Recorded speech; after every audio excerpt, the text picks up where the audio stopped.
네, 안녕하세요. 오늘도 영상을 촬영하게 되었습니다. 네, 오늘 같은 경우는 이제 필라테스 자세에서 스타팅 포지션이라는 게 있죠. 처음에 자세를 동작을 할 때 첫 자세라고 봐야 되는데, 이 스타팅 할 때 포지션이 왜 그렇게 진행이 되고 각 포지션별로 어떤 게 좀 중점으로 생각이 돼야 되는지에 대해서 설명을 하고자 해요. 일단 포지션은 총 간략하게 7가지 정도로 분리할 수가 있는데, 수파인이나 프론, 그다음에 사이드라인, 포포인트, 시팅, 닐링, 그리고 스탠딩, 이렇게 7가지 정도로 분리해서 설명을 드려요. 스탑 같은 경우는 스타팅 포지션은 명칭을 쓰긴 하지만 그렇게 세션별로 분리해서 동작이 나오진 않아요. 근데 보통 요 단계적으로 좀 포지션이 나오고, 혹은 이 단계에서 약간의 믹스를 병용하기는 해요. 근데 각 포지션별로 좀 중요한 포인트들이 있다고 저는 생각을 하는데, 그래서 스타팅 포지션을 되게 강조하는 것 같기도 하고요. 일단 수파인이란 자세를 제가 인터넷에 보니까 좀 간략하게 정리된 글이 있나 봤더니, 여기 한국인재교육원이라는 데서 이렇게 포스팅한 글이 있더라고요. 거기에 이제 사진을 조금 더 활용해서 설명을 드리고자 해요.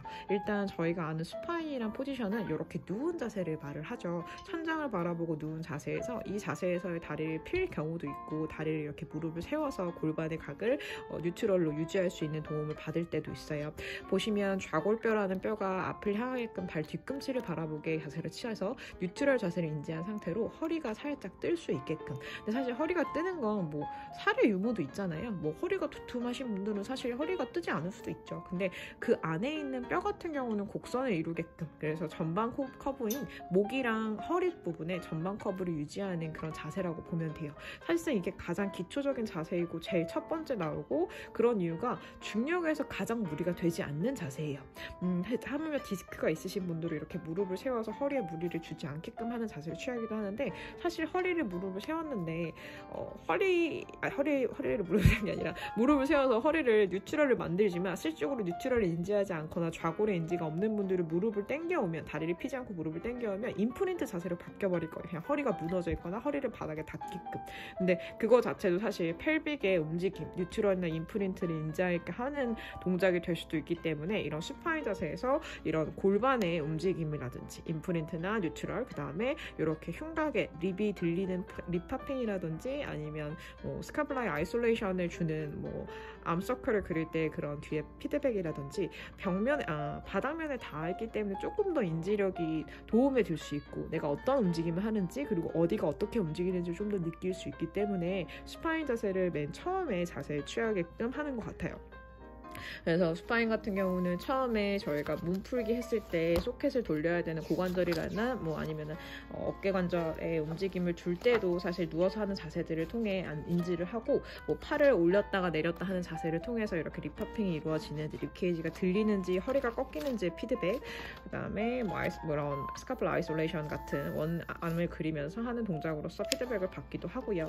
뭐 헤드너드나 이런 자세들도 사실 경추의 움직임도 바닥면에 머리 뒷면이 닿아 있기 때문에 피드백을 더 잘 줄 수 있죠. 그래서 그렇게 정렬 상태를 가장 베이직적으로 하는 동작들이 수파인 자세에서 많아요. 그래서 초반에 하는 동작들이 많죠.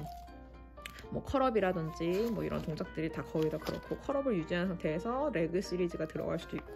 근데 컬업 자체를 수파인에서 하는 이유는 아까 말했던 대로 이런 인지력, 내가 어디가 어떻게 떴고 어떻게 닿았고의 느낌을 알게끔 하는 거라고 보시면 돼요. 그래서 인지력을 좀 더 도움을 줄 수 있고, 사실상 이 사진상으로 보면은 제가 봤을 때는 턱을 너무 당겨서 헤드너드를 한 자세처럼 고개가 좀 많이 찝히긴 하셨거든요.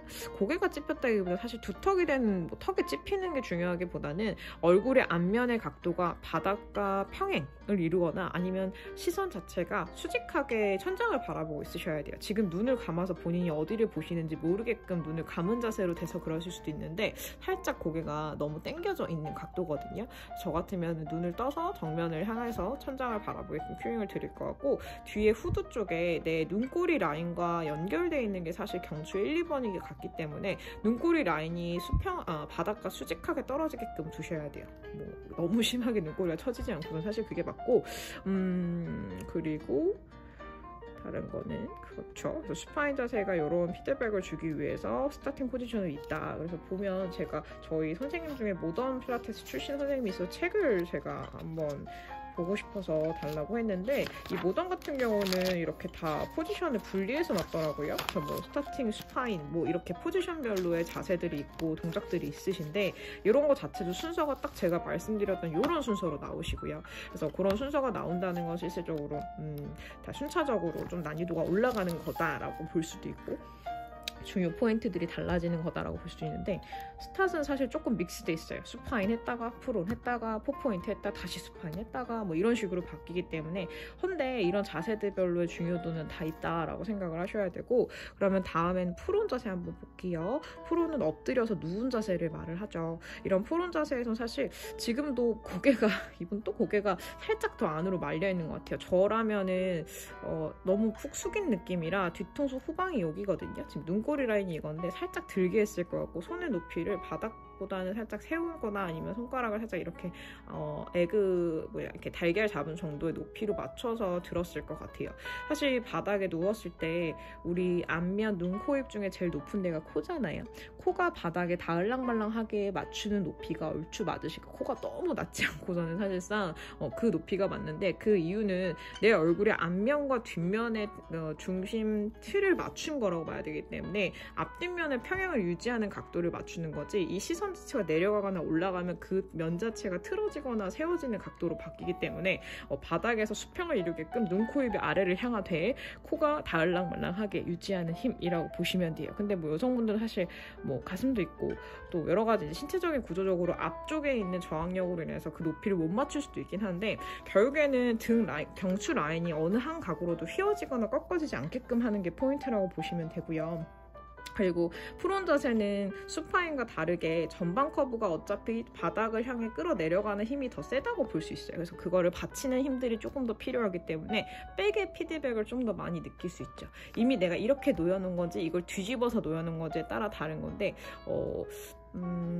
그러다 보니까 조금 더 난이도가 올라갈 수 있죠. 왜냐면 전방에 통증을 더 유발할 수도 있거든요. 높이가 아주 미세하더라도 내 몸통만큼의 통만큼 높아졌기 때문에 그 높은 높이에 중력에 반하는 힘이 더 추가됐다고 보시면 돼요.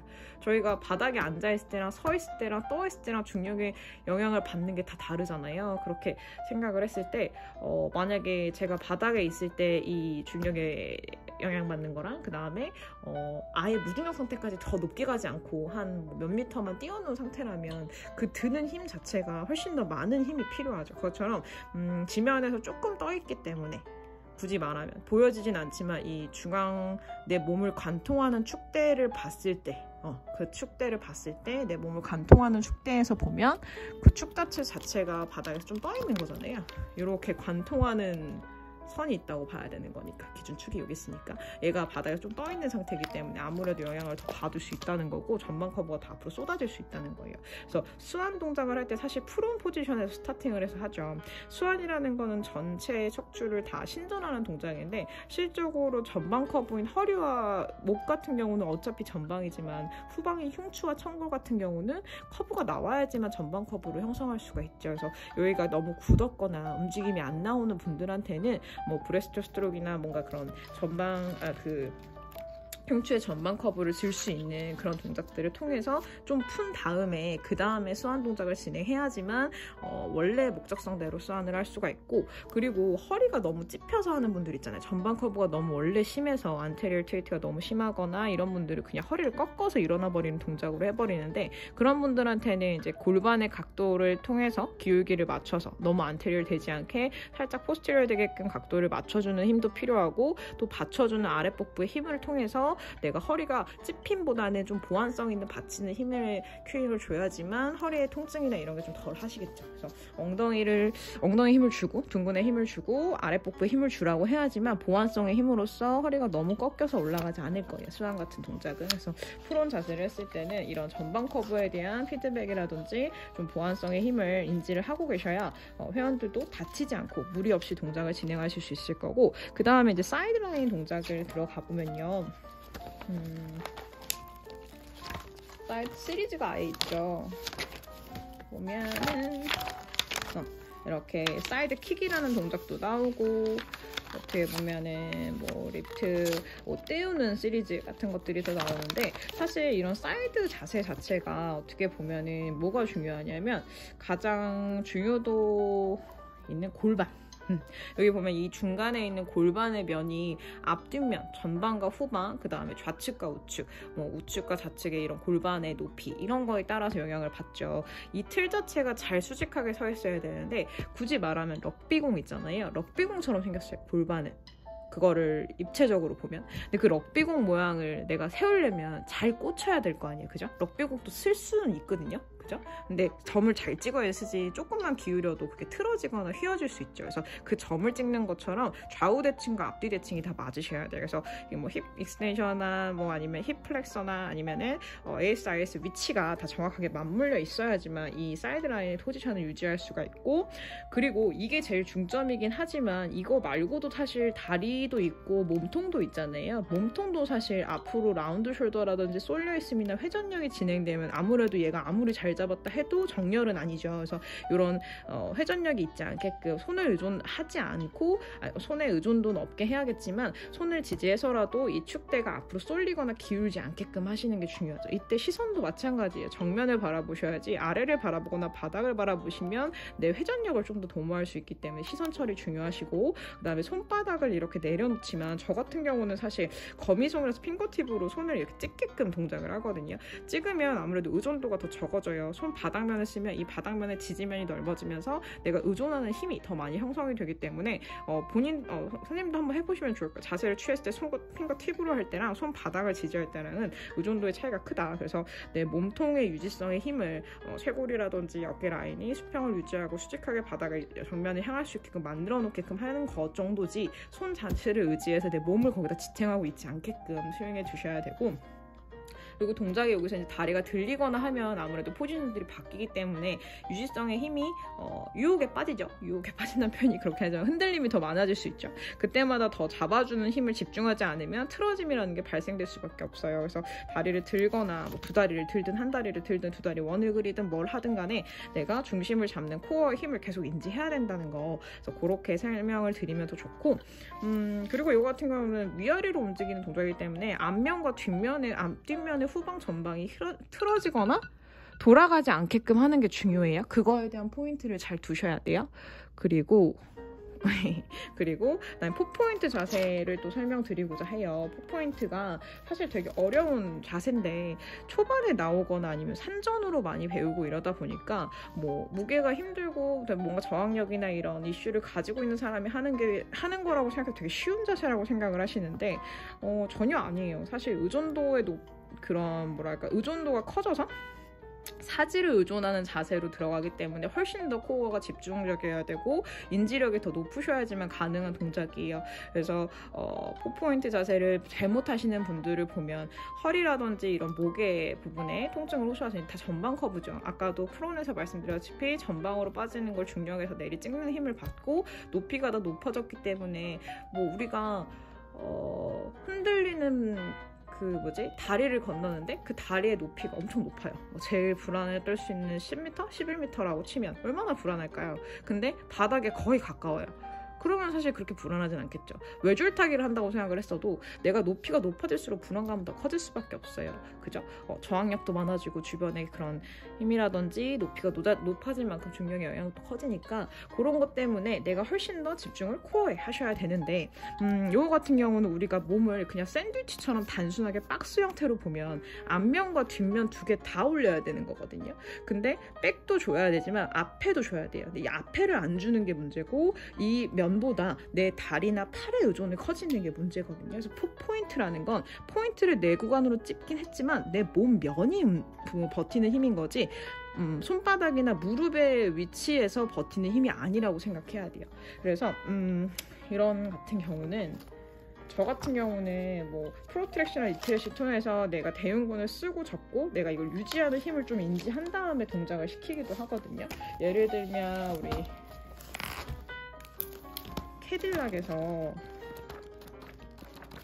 동작 중에 뭐 이런 아이솔레이션을 스카플라 아이솔레이션을 뭐 이거 스프링이 밑에서 올라오는 거로 진행을 해서 내가 버티는 힘을 좀 인지해서 여기 대흉근을 쓰는 우리 흉곽 라인에 유지하는 힘을 좀 알게끔 할 수도 있고, 아니면 이렇게 드는 면으로 해서 푸시스루 바운 뭐 이거 백으로 해서 드는 동작, 이렇게 붕 뜨는 느낌으로 내가 이 앞에 면을 쓰는 느낌, 바닥에 중력에서 반하는 힘을 쓰는 느낌을 인지하고, 혹은 이런 랩풀 같은 동작으로서 내가 푸시스루 바를 당길 때 내 몸통의 팔꿈치와 몸 라인이 같은 선상에 될 때 왔을 때, 정렬 안에 딱 왔을 때 유지성의 힘, 앞에 면과 뒷면에 딱 5대5가 되는 그 힘을 인지하는 느낌을 주게 해요. 그래서 이렇게 당겨서 내가 유지하는 거, 팔꿈치가 더 뒤로 가면 5대5가 아니라 6대4로 바뀌겠죠. 그래서 그런 느낌 말고 딱 5대5 힘을 느끼게 해서 이 흉곽 앞면의 느낌을 알고 뒤에 버티는 힘을 안 다음에 손을 푸시바를 놓고 손을 앞으로 뻗게 해서 그 느낌을 계속 인지하게 하고, 그 상태에서 바로 내발기기 4포인트로 자세를 바꿔서 유지성의 힘을 기르게끔 하죠. 우리가 손바닥을 밀어내라는 큐잉을 하는 분들도 있어요. 손바닥을 밀면 이것 또한 뭐냐면 손의 의존도가 커지는 거기 때문에 손에 의존해서 자세를 취하게끔 하는 거예요. 그런 분들은 흉추가 부풀어 올라오면서 등이 굽어지고, 그 자세는 뭐 이건 캐스트레치도 아니고 이도저도 아니게 되잖아요. 그래서 정렬을 유지하는 자세이기 때문에 손바닥이 아니라 실적으로 내 몸의 앞면과 뒷면에 포인트 되는 힘을 인지하게끔 하는 큐잉이 들어가야지만 4포인트 자세를 유지할 수 있어요. 그래서 그 느낌을 아셔야지만 사실 이 자세가 유지가 될 거고, 뭐 여기서 다리를 들게 하든 팔을 들게 하든 코어를 더 피드백을 줘서 뭐 사지를 하나씩 분리보다는 불균형을 줘서 흔들림을 줘서 거기서 유지하는 코어 힘을 주는 동작들을 줄 수 있겠죠, 4포인트에서는. 그리고 시팅 자세가 될 건데, 시팅 자세 같은 경우는 시팅이 왜 중요하냐면, 앉아있지만 실질적으로 정렬은 유지해야 돼요. 정렬을 유지하려면 앉아있는 상태에서 골반에서부터의 블럭을 인지하셔야 되는데, 골반은 좌골뼈죠. 이렇게 해골 모양을 보면 좌골뼈가, 이건 혹시스고 끝에 꼬리뼈고, 요 뼈 있잖아요. 요 뼈. 우리가 엉덩이 앉으면 이렇게 밑에 만져지는 뼈 있어요. 그 만져지는 뼈가 수직하게 들어가야 돼요. 요 뼈랑 요 뼈가 수직하게 들어가게끔 바닥에 꽂히게끔 앉으셔야지만 사실 시팅이 되실 거고, 근데 이 와중에 만약에 쿼드, 앞벅지나 뒤에 햄스트링 이런 부분들이 타이트하거나 균형감이 깨져 있게 되면 당겨지는 힘 때문에 골반이 포스트일 되거나 아니면 뭐 뭉개져 있죠. 꼬리뼈가 제대로 꼬리뼈가 쓰게끔 좌골을 세우는 각도를 만들 수 없을 거예요. 그런 분들한테는 무릎을 세우거나 뭐 아니면 발의 위치를 변형해서 해주는데, 예를 들면 캐딜락에서 롤다운 동작 보면 시팅에서 스타팅이 되잖아요. 시팅을 될 때 이렇게 발바닥을 뒤꿈치를 떼고 진행을 할 수도 있고, 아니면 무릎을 세워서 유지성, 어차피 뒤꿈치가 떼지겠죠. 그렇게 각도나 아니면 길이를 조절해서 내가 좌골을 수직하게 쓸 수 있게끔 C본을 수직하게 세우는 각도를 만들어야지만 시팅 자세가 되는 거예요. 다리를 폈든 무릎을 세웠든 어쨌건 자세가 시팅, 엉덩이 앉는 자세가 된다면 좌골의 인지와 좌골에서부터 골반이 쌓고 뭐 요추가 쌓고 흉추가 쌓고 경추, 그다음에 머리까지 쌓아있는 거를 줘야 정렬을 다 인지해야지만 시팅 포지션이 완성이 된 거죠. 그 자세에서 동작이 들어가셔야 하고요. 시팅이 안 되는 분들한테는 굳이 시팅을 할 필요가 없죠, 사실상. 일단 좌골을 수직하게 쓰지 못하면 시팅 자체는 안 된다고 봐야 돼요. 그런 분들한테 본질적으로 청골의 뭐 타이트함인 건지, 뭐 다리의 타이트함인 건지, 골반의 틀어짐인 건지, 이런 자세로 좀 보고 판단을 해서 전조에 무언가 그런 동작들이 들어간 다음에 자세가 들어가야지, 스타팅도 안 되는 사람을 굳이 그 동작을 시킬 필요는 없다고 저는 생각을 하고요. 그 다음에 닐링 자세에 들어가 보면 닐링은 무릎 꿇고 쓴 자세죠. 이거는 그냥 번역해서 보면 무릎 꿇고 쓴 자세가 닐링이라고 표현을 하더라고요. 영어로. 근데 닐링이라는 거는 내가 중심이 그냥 단순히 이 블럭, 우리 배꼽이 있는 블럭이 중심 코어라고 봤을 때 이 블럭이 바닥에서 높아졌어요. 허벅지의 길이만큼 높아졌지만 실적으로 아까 4포인트처럼 찍어놓은 무릎의 힘으로써 버티는 힘이 아니라 내 코어로 버티고 그 높이가 높아졌기 때문에 훨씬 더 이 불균형감에서 내가 중심을 잘 잡아야겠죠. 아까 얼핏 말했던 외줄타기의 그 다리의 높이가 높아질수록 더 흔들림이 많고 그걸 내가 더 중심에서 잘 잡아야 되는 것처럼 그렇게 코어 힘을 더 집중을 하셔야 돼요. 그래서 그런 자세들은 사실상 뭐 리포머 인터 같은 데 자세에 좀 많이 나오는데, 리포머 판이 움직이잖아요. 그 판이 움직이면서 닐링을 유지한다는 것 자체도 사실 엄청 코어가 난이도가 있어야지만, 난이도 있게 잡아주셔야지만 가능한 부분이죠. 이렇게 뭐 팔을 밀던 스트랩을 걸어서 뭘 하던 간에 이런 판의 불균형 속에서 이 닐링이란 부분이 흔들리지 않고 잘 굳건하게 잡혀있는 것 자체를 중점적으로 본다라고 생각하시면 돼요. 그래서 그런 부분. 근데 얘도 사실 아까 사이드라인이랑 비슷해요. 사이드라인을 옆면으로 뒀다면 이거는 이제 세운면으로 돈 것뿐이고, 불균형은 똑같이 줬기 때문에 앞면, 전방과 후방, 그 다음에 좌우 대칭이 맞아야지만 사실 가능하고요. 근데 좌우 대칭보다는 실적으로 조금 전방, 후방의 영향을 더 많이 받죠. 이것도 시팅처럼 골반부터 쌓아져 있는 내 몸통을 잘 알아야 되기 때문에, 골반의 정렬이 틀어진 사람이면 차라리 각도를 대각선이든 기울어서라도 정렬 상태를 유지하고 동작을 하는 게 나아요. 안테리어를 심하든 포스트를 심해서 골반 자체가 똑바로 못 서는 사람한테 굳이 닐링을 시켜서 그 자세를 유지하는 힘을 시키는 게 그닥 도움이 안 될 수도 있거든요. 만약에 자세를 풀었는데도 그게 정렬 안을 못 들어온다면 차라리 각도를 살짝 틀어서 살짝 낮춰서라도 기울기를 줘서 하는 게 좀 더 낫겠죠. 뭐가 있을까요? 여기서 포즈 조절에 그런 게 있으면 좋겠는데 모디피케이션이 없나 봐요. 약간 뒤에 공을 두고 살짝 엉거주춤 앉은 자세에서 해도 되긴 하거든요. 그런 자세를 통해서 진행을 할 수도 있고요. 저라면 그럴 것 같아요. 그러고 자, 또 마지막으로는 없는 것 같아요. 살짝 엉거주춤 앉은 거 있잖아요. 이런 자세에서 엉덩이 여기 공 하나 두고 살짝 엉덩이 닿으려면 기울기 살짝 대각선으로 줘가지고 앉는 그런 것처럼 그런 자세를 주면 더 좋을 것 같고, 또 마지막에 스탠딩이 있어요. 사실 스탠딩이 왜 제일 나중일까요? 생각보다 되게 쉬운 것 같거든요. 근데 아까 제가 얼핏 설명드렸던 대로 높이가 높아질수록 불균형은 더 높아진다라고 말씀드렸잖아요. 이걸 어떻게 느끼냐면, 모든 스탠딩 자세에서 까치발을 해서도 중심이 흔들리지 않으셔야 돼요. 굳이 말하면 내가 이 앞뒷면을 생각을 해야 되는데, 여기서 잘라서 이 앞뒷면만 생각하는 거랑 내가 전체 다리부터 여기까지 이 전체 뒷면과 앞면을 생각하는 거랑 느낌이 다를 거예요. 면적 자체가 다르잖아요. 그래서 그런 부분에서 까치발을 해도 이 자세가 되는지, 그래야지만 사실 코어가 제대로 먹혀있다고 봐야 되거든요. 그래서 스탑 같은 경우는 마지막에 어딨나? 매트 동작에서 푸시업이라는 동작이 푸시업 나오거든요. 이때 무릎을 구부렸다가 까치발을 하는 라이징을 하는 동작이 나와요. 이거 자체가 사실 스탠딩에서 중심이 잘 잡혀있는지를 피드백을 주는 거거든요. 무릎의 높이가 변화가 돼도 내가 골반부터 머리 라인까지가 그대로 시작하게 내려갔다 올라가는지를 체크하는 동작이기 때문에 이렇게 자세가 들어간다고 봐야 돼요. 그래서 스탠딩은 사실 오히려 제일 어려운 자세다. 근데 발바닥의 지면에 닿는 부분과 우리가 익숙하게 있는 포지션이 보니까 전혀 코어를 사용하지 않고 그냥 서 있는 분들 때문에 쉽다고 착각을 하시는 분들이 있어요. 근데 되게 어려운 동작이거든요. 모든 동작에서 스탠딩 자세에서 나온 동작들은 거기서 까치발을 해도 동작이 나와야 된다는 거를 잊지 않으셔야 돼요. 위험하니까 막 해보시지는 마시고 그냥 상상만 해도 대충 감이 올 수도 있거든요. 아니면 정말 누가 안전하게 붙잡은 상태에서 해보셔도 되고. 그래서 스탠딩은 제일 나중에 나온 이유가 그런 거다. 그래서 지면에 닿는 부위, 그 다음에 중력의 영향을 받는 부분, 그 다음에 시작점의 위치, 그 다음에 축의 면의 기준 에 따라서 조금 집중적으로 봐야 되는 게 좀 다르죠. 그래서 무작정 그냥 스타팅이 왜 이런지, 그냥 이렇게 시작했으니까 이거지, 이건 수파인에서 하는 거지, 이건 프론에서 하는 거지, 뭐 이렇게 생각하지 마시고, 왜 수파인에서 진행을 했고, 왜 프론에서 진행을 했고, 왜 닐링으로 하는 게 더 난이도가 올라가는 인터에서 나오는 거고, 뭐 왜 에센셜에서 더 쉬운 초급 단계에서는 왜 이 자세를 안 하고, 이런 것들을 고민하다 보면 스타팅 포지션의 이유가 조금 더 명목이 보일 거예요. 그래서 그렇게 조금 본인들도 생각하면서 하시면 좋고, 언제든지 궁금한 거나 이런 거 있으면 뭐 메일 주셔도 되고요. 그리고 지금 저한테 수업 듣는 선생님도 계신데, 그 선생님을 통해서 저도 제가 몰랐던 다른 면을 많이 보거든요. 그래서 그런 것들 서로 성장하는 게 좋으니까 질문 많이 해주셨으면 좋겠고, 네, 올해 마무리 잘 하시고 감사합니다.